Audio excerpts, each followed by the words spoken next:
as we're in the water that we're in, when we talk about America in this case, we're in the water, so the water is invisible, the air is invisible, right? The longer we're in it, the less we see the culture, right? We're the fish. And in the water, for today's purposes, are these characteristics of white supremacy culture that we'll read about, look at, maybe you read already, we'll talk about it. I definitely want it to be a provocative place. I want it to be a controversial place, because if we're in a space that we're being provoked, we have the opportunity to be uncomfortable. That creates the conditions then to say, how do I grow and what do I do next?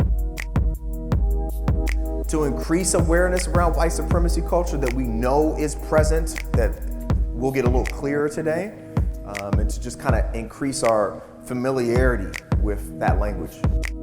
It's been intense. It was very interpersonally reflective, which I really liked. It gave us the opportunity to really look at our own communities as a reflection of the greater world and what's going on in the world. I think it's just one part of being direct and honest about what's going on, but also giving folks the questions for them to explore, for them to arrive at their own answers.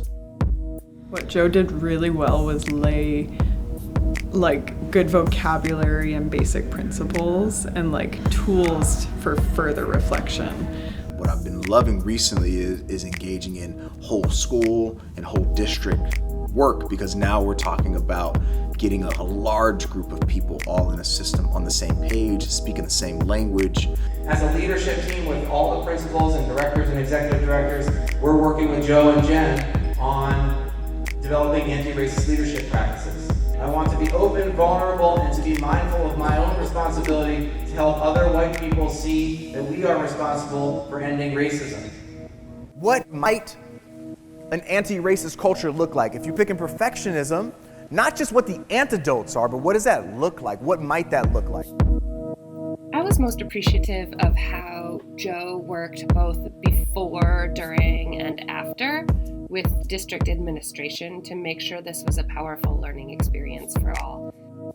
Therefore, there's another group of folks who are not perfect, right? And if that's hand in hand with a system of racial hierarchy or white supremacy, it's more often white people defining what's perfect. The big takeaway would be just identifying these things in my daily life and especially in my work. This is not about categorizing whether you are a segregationist or an anti-racist teacher. It's about the practices. Anytime a group of educators come together, what's at stake is the young people they serve.